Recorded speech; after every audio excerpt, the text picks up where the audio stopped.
اب وہاں کے لوگوں نے جو کہ مدرسے کے خلاف تھے، نبی کے طالب علموں کے خلاف تھے، ظاہر ہے کہ وہ مسلمان تو نہیں، منافقین تھے، انہوں نے کیا کیا؟ لا تنفقوا على من عند رسول اللہ حتى ينفضوا۔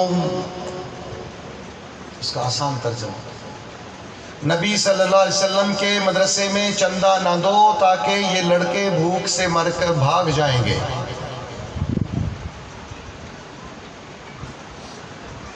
اس پر اللہ نے کیا فرمایا؟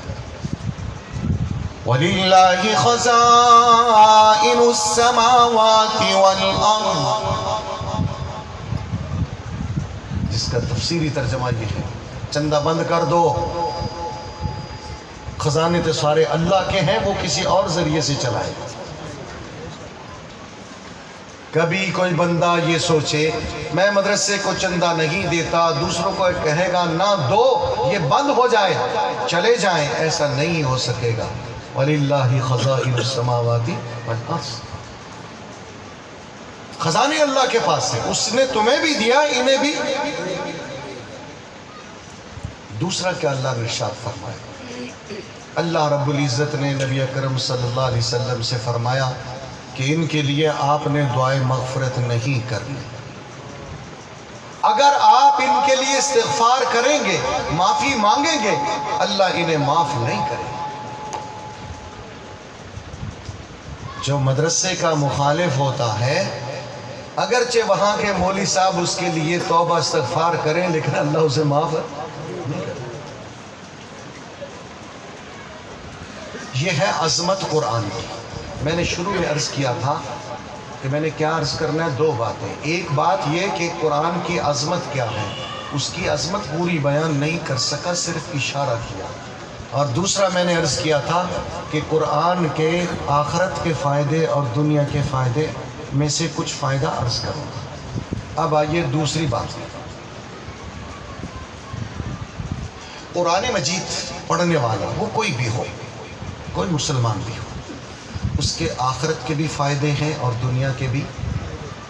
آخرت کا فائدہ جیسے نبی اکرم صلی اللہ علیہ وسلم نے ارشاد فرمایا کہ جس نے قرآن مجید کا ایک حرف پڑھا اسے 10 نیکیاں ملیں گی۔ اور میں یہ نہیں کہتا کہ الف لام میم سارا ایک حرف ہے، بلکہ یہ 3 حرف ہے۔ الف لام میم جس نے پڑھا اسے کتنی نیکیاں ملی؟ 30۔ اسی طرح اور بھی جو فوائد آپ نے سنے۔ دنیا کا فائدہ، دنیا میں 2 قسم کے فائدے ہوتے ہیں، ایک پڑھنے والے کو اور ایک جس جگہ پڑھا جاتا ہے اس جگہ۔ ایک کسے ہوتا ہے؟ پڑھنے والے کو، یعنی ذات کو نفع، دوسرا جہاں پڑھا جائے یعنی مکان کو نفع۔ پڑھنے والے کو کیا فائدہ ہوگا؟ نبی اکرم صلی اللہ علیہ وسلم نے ارشاد فرمایا جس طرح لوہے کو پانی سے زنگ لگتا ہے، اسی طرح دلوں کو بھی زنگ لگتا ہے۔ صحابہ نے پوچھا وما جلاؤہا یا رسول اللہ، اے اللہ کے رسول اس زنگ کو اتارنے والی چیز کون سی ہے؟ ارشاد فرمایا موت کو یاد کرنا اور قرآن کی تلاوت کرنا، جس سے دل کا زنگ کیا ہو جاتا ہے؟ صاف ہو جاتا ہے۔ اب باتوں میں بات نکل رہی ہے، کیسے پتا چلے گا کہ دل کو زنگ لگا ہوا ہے؟ اس کی موٹی سی علامت بیان کرتا ہوں۔ جو شخص یہ کہے کہ تو مسجد میں جاتا ہے تجھے کیا ملتا ہے، تو تبلیغی جماعت میں جاتا ہے تجھے کیا ملتا ہے، تو مولویوں کے پاس جاتا ہے کیوں جاتا ہے، تجھے کیا ملتا ہے، سمجھو کہ اس کے دل کو زنگ لگا ہوا ہے۔ اس دل کے زنگ کی علامت ہے، ایک علامت فرمایا کہ تلاوت قرآن کرو، اس سے دلوں کا زنگ دور ہو جاتا ہے۔ اور جس جگہ تلاوت کی جاتی ہے فرمایا کہ اس جگہ پر اللہ کی رحمت کے فرشتے نازل ہوتے ہیں، وہاں سکینہ نازل ہوتی ہے اور اس جگہ کو اللہ کی رحمت ڈھانپ لیتی ہے۔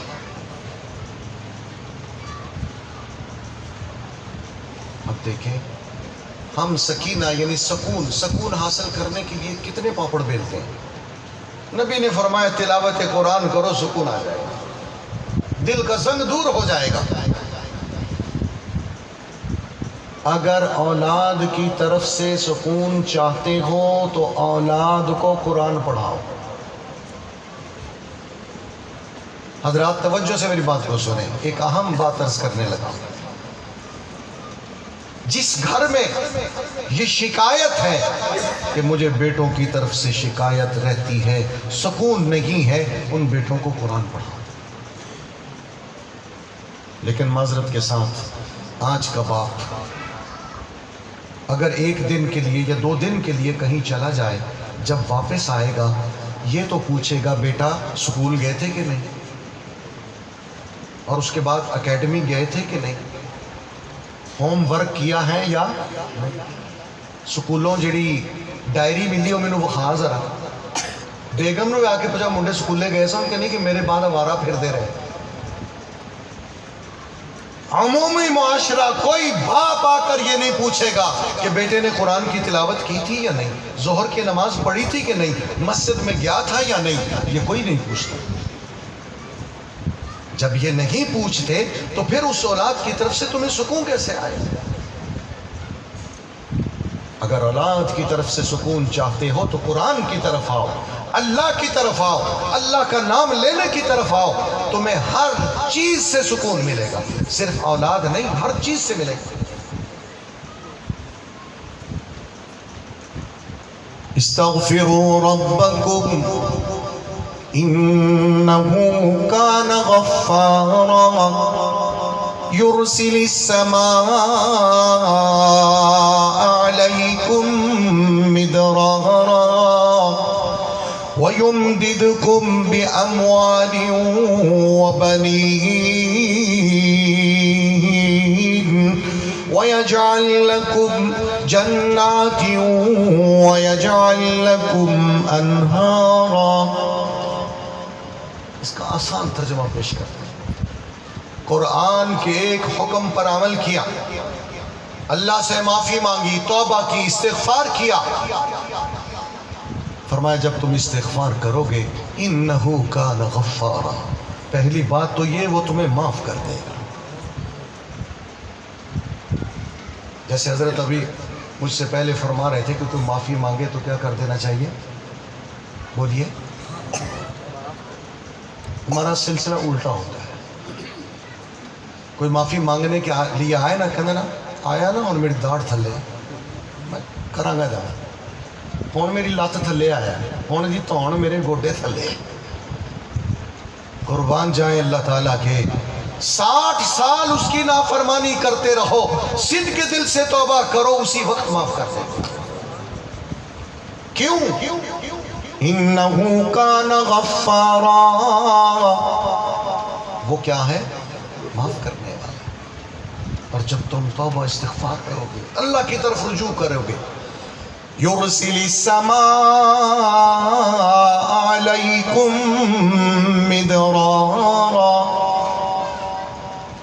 وہ تمہارے اوپر ہر وقت بارشیں نازل کرے گا۔ جب تمہیں ضرورت ہوگی کیا کرے گا؟ بے وقت بارشیں نہیں ہوگی، جب ضرورت ہوگی تو بارش ہوگی۔ وَيُمْدِدْكُمْ بِأَمْوَالٍ وَبَنِينَ،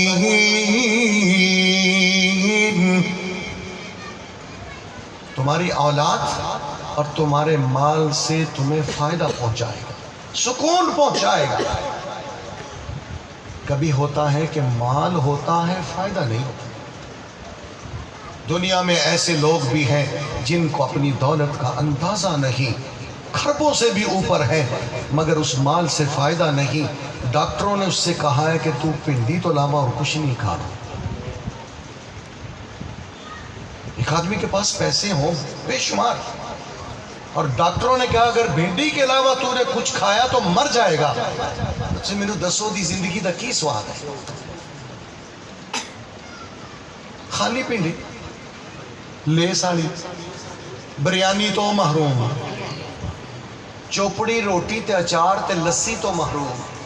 کڈی بڑی صبح چوپڑی روٹی ہوئے قیامت کی پھاڑی رکھی ہو، نہ لسی ہوئے اچار ہوئے، بھنڈی اس کا مقابلہ کرتی. خربوں روپے ہے، کیا فائدہ ہے؟ بریانی سمجھتے بچے تو یہ کم ہی سمجھتے. لیز، سلنٹی، پاپڑ، اس کا پتہ ہے؟ وہ تو پتہ ہے. میکڈونلڈ، کے ایف سی، جو دنیا کے اعتبار سے ہے، ویسے میں ان کا قائل نہیں ہوں، نہ کے ایف سی کرنا میکڈونلڈ.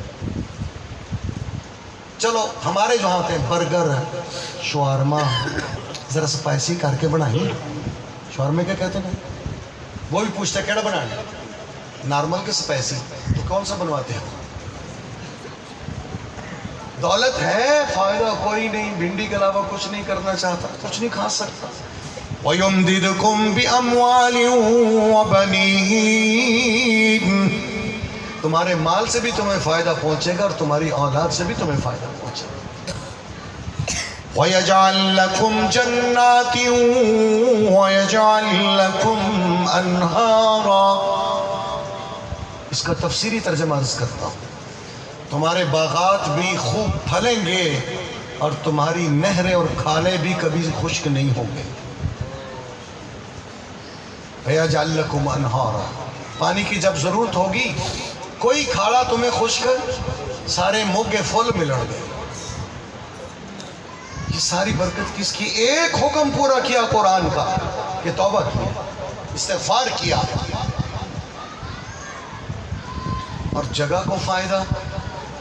نبی اکرم صلی اللہ علیہ وسلم نے فرمایا جس مکان میں قرآن مجید کی تلاوت کی جاتی ہے وہ مکان آسمان سے فرشتوں کو یوں نظر آتا ہے جس طرح تمہیں رات کے وقت زمین سے آسمان پر ستارے چمکتے نظر آتے ہیں. اپنے مکان کے فرنٹ کو خوبصورت ضرور بنائیے، ٹائل لگوائیے، راگ وال لگوائیے، ویدر شیٹ کروائیے، لیکن قرآن کی تلاوت بھی اس کے اندر کیجئے. اللہ دوسرے مکانوں سے اسے ممتاز کر دے گے. آج مکانوں کو خوبصورت کرنے کی فکر ہے، سب کچھ لگاتے ہیں، کارپیٹ ہیں، پردے ہیں، ٹائلز ہیں، لیکن قرآن کی تلاوت کا اہتمام. جب قرآن کی تلاوت کی بات آئے تو کہتے ہیں اسی سورہ بقرہ لاشڑی دی ہے. یہ بھی سنا ایک نیا رواج چل پڑا کہ وہ موبائل پر کیا کرتے ہیں، سورہ بقرہ لگا دیتے ہیں. اس کا بھی کچھ فائدہ ہے لیکن انکار نہیں، مگر جو تم خود اپنی زبان سے پڑھو گے جو اس کے فوائد ہیں یہ اس کو نہیں پہنچ سکتے. ساڈے نالوں تے گھر دی بیبیاں سیاںیاں نے، کدی انہوں نے روٹی پکان دے طریقے اور ریسپی کہنے ہیں انگریزی کی کہنے جو نئے نئے پکانے کے طریقے ہوتے ہیں، بریانی پکانے کا طریقہ موبائل پر لگا کر کچن میں رکھا ہے، بلکہ عملی طور پر پکاتی ہے. اور کوئی کہے جی مجھے یہ بڑی اچھی ریسپی آتی ہے یہ فلاں چیز بنانے کی. کہاں ہے جی؟ میں نے باورچی خانے میں لگائی ہوئی ہے. بنائی ہے کہ نہیں بنائی؟ نہیں، لگائی ہوئی ہے. قرآن مجید کبھی پڑھا ہے؟ نہیں پڑھا. نہیں، وہ سورہ بقرہ لاشڑی ہے، ریڈی میڈ زمانہ ہے. تو فرمایا کہ اس جگہ پر کیا ہے، اللہ کے رحمت کے فرشتے آتے ہیں. عرض یہ کر رہا تھا کہ اگر اولاد کی طرف سے بے سکون ہو تو پھر اولاد کو کیا کرو، روزانہ کی بنیاد پر چاہے وہ ایک صفحہ پڑھے روزانہ شروع کروا دو. پھر 2 صفحے ہو جائیں گے، 3 ہو جائیں گے، 4 ہو جائیں گے.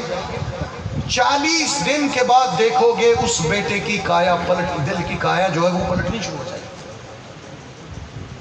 لیکن ہم ABC تو پڑھاتے ہیں، سکول کا تو پڑھاتے ہیں، لیکن قرآن کا جب وہ بچہ قرآن پڑھے گا پھر سیکھے گا تو وہ ماں باپ کے لیے کیا بنے گا، سکون کا ذریعہ بنے گا.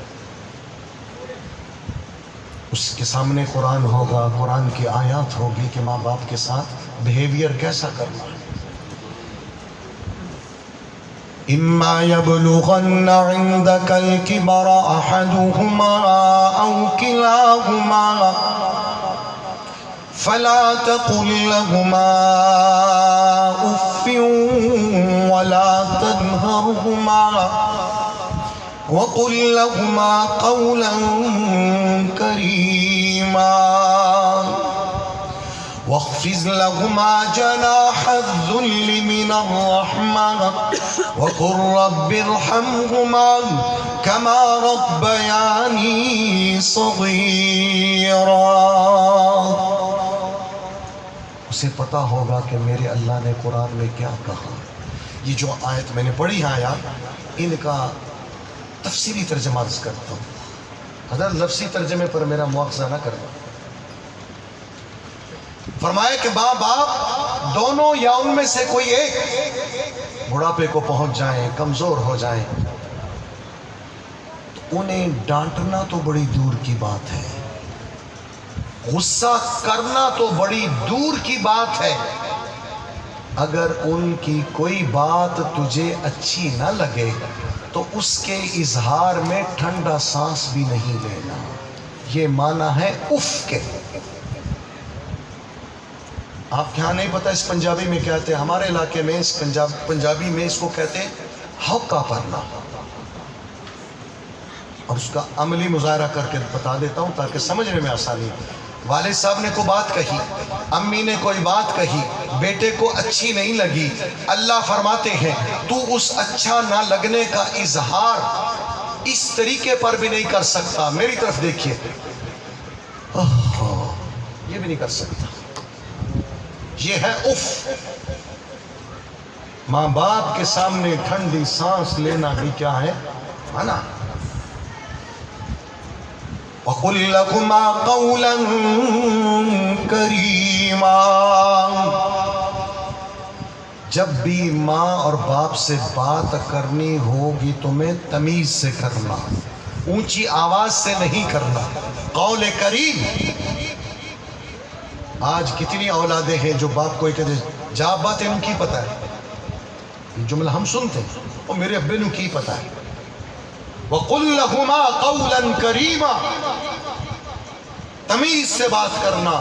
کہیں بدتمیزی ہوگی تو کام خراب ہو جائے گا.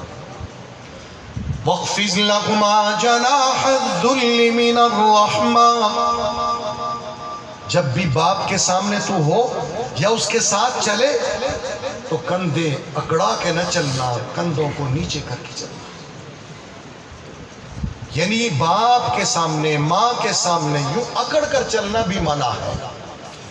ہماری وہاں پنجابی میں کہتے ہیں پترا ماں پیو دے سامنے نیوں کے رہی. اور اس سے مراد جیسے آدمی اپنے کسی بڑے بزرگ کو ملتا ہے، شیخ کو ملتا ہے، پیر کو ملتا ہے، تھوڑا سا نیچے ہوتا ہے نا، ہلکا سا. یہ ہے وَاخْفِضْ لَهُمَا جَنَاحَ الذُّلِّ. افسوس آج لوگ پیر صاحب کو تو بڑا ادب سے ملتے ہیں، استاد کو بھی ملتے ہیں، لیکن ماں باپ کو، حالانکہ ماں باپ کا مقام پیر سے اور استاد سے زیادہ ہے. وَقُلْ لَهُمَا قَوْلًا كَرِيمًا. بات تمیز سے کرنا. وَاخْفِضْ لَهُمَا جَنَاحَ الذُّلِّ مِنَ الرَّحْمَةِ. اکڑ کر مت چلنا، کندھے نیچے کر کے چلنا. وَقُلْ رَبِّ ارْحَمْهُمَا كَمَا رَبَّيَانِي صَغِيرًا. اور اللہ سے یہ دعا کرتے رہنا، اے اللہ میرے ماں باپ اب کمزور ہو چکے ہیں، ان پر رحم کرنا، یہ تیرے پاس آنے والے ہیں. اس طرح رحم کرنا کہ جس طرح بچپن میں انہوں نے مجھ پر بڑے پیار سے رحم کیا. کما ربیانی. یہاں بھی عجیب بات دیکھیں. آخری باتیں کہنے لگا ہوں، آج کی آخری، میری آخری نہیں، آج کی آخری بات ہے. خصوصاً نوجوان میری طرف توجہ کریں. بچپن میں جب بچہ پیشاب کرتا ہے، 1.5 ماہ کا ہے، 2 ماہ کا ہے، 6 ماہ کا، سال کا ہے، تو ماں کیا کرتی ہے؟ صفائی کرتی ہے، کپڑا بدلتی ہے، اور بچے کو مارتی بھی ہے کہ تم موتریا کیوں ہے. مجھے جواب دیجئے، نوجوانوں سے کہہ رہا ہوں. اور آج اگر باپ سے کوئی بات تجھے ناگوار گزرتی ہے تو باپ سے کیوں لڑتا ہے؟ اللہ نے اشارہ کر دیا، بچپن میں تو نے ساری غلطیاں کی ہیں، رو رو کر ساری رات ان کی نیندیں حرام کی ہیں، پیشاب کر کر کے ان کے ہاتھ خراب کیے، پخانہ کر کر کے خراب کیے، مگر انہوں نے تجھے سزا نہیں دی، برا بھلا نہیں کہا، تجھے پالا ہے. آج اگر یہ بوڑھے ہو گئے، ان کی بات تجھے کوئی ناگوار گزر گئی، سارے محلے میں ڈھنڈورا پیٹتا ہے کہ میرے ابا نے ذرا پوچھو کیتا تو کیتا کیوں؟ ماں نے میں کدی نہیں سے پوچھے جے موتریا تے موتریا کیوں؟ خدا کی قسم ایک جملہ کہنے لگا ہوں، شاید ہو سکتا غلط ہو، لیکن میں اپنی دانست کے مطابق کہتا ہوں کہ غلط نہیں.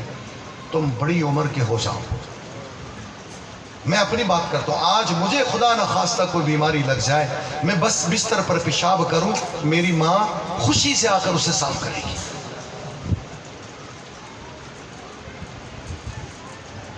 ہمیں بچپن میں ایک دفعہ والد صاحب نے بتایا تھا کہ بیٹا کبھی والدین کی خدمت کی ضرورت پیش آ جائے اس لحاظ سے کہ ان کا پخانہ صاف کرنا پڑے تو ناک پہ کپڑا نہ رکھنا. حضرت والد صاحب اپنی عمر کے آخری چند دنوں میں کچھ تکلیف ہو چکی تھی. میرے چھوٹے بھائی مولی طیب صاحب وہ بھی ساتھ ہم واش روم میں لے جاتے استنجا کرواتے. خدا کی قسم نہ میرے بھائی کے ناک پر کوئی چیز ہوتی تھی نہ میرے ناک پر. نہیں سمجھے بتا ناک پر کہ صاف کرنے لگے پیشاب ہے اینج کر لیا، اظہار نفرت ہے. فرمایا کہ باپ کے لیے یہ بھی بے ادبی ہے کہ اولاد یہ کہے کہ تمہاری اس چیز سے مجھے نفرت ہے، تمہاری اس چیز سے مجھے. ہم نے ایسے لوگ دیکھے ہیں کہ جو والد کی پیشاب اور پخانہ ہاتھ سے ان کے سامنے اٹھا کر دابڑے میں ڈال کر لے گئے، ناک پہ کوئی چیز نہیں رکھی، ناک پہ کوئی چیز. ایسے لوگ تاریخ میں بھی پڑے ہیں. آج باپ تھوڑی سی بات کر دیتا ہے، وہ بچہ ایسے اچھلتا ہے جیسے جنگل کے اندر بندر اچھلتا ہے. پڑوسی کو بتاتا ہے، چچا کو بتاتا ہے، ماموں کو بتاتا ہے، سارے گاؤں میں بتاتا ہے ابا نے یہ کر دیا. نبی نے فرمایا تم نے ان کی اطاعت کرنی ہے وَإِن ظَلَمَا، اگرچہ وہ تیرے اوپر دونوں ظلم کیوں نہ کریں. وَاخْفِضْ لَهُمَا جَنَاحَ الذُّلِّ مِنَ الرَّحْمَةِ وَقُلْ لَهُمَا قَوْلًا كَرِيمًا. یہ دونوں باتیں الگ الگ میں نے رسی. بات بھی تمیز سے کرنا، جھک کر رہنا، اکڑ کر نہیں چلنا، اپنی آواز کو بلند. تو یہ ہے میں نے آج کی باتوں میں عرض کیا قرآن کی عظمت، قرآن کے دنیا کے فائدے اور قرآن کے آخرت کے فائدے. وآخر دعوانا ان الحمدللہ.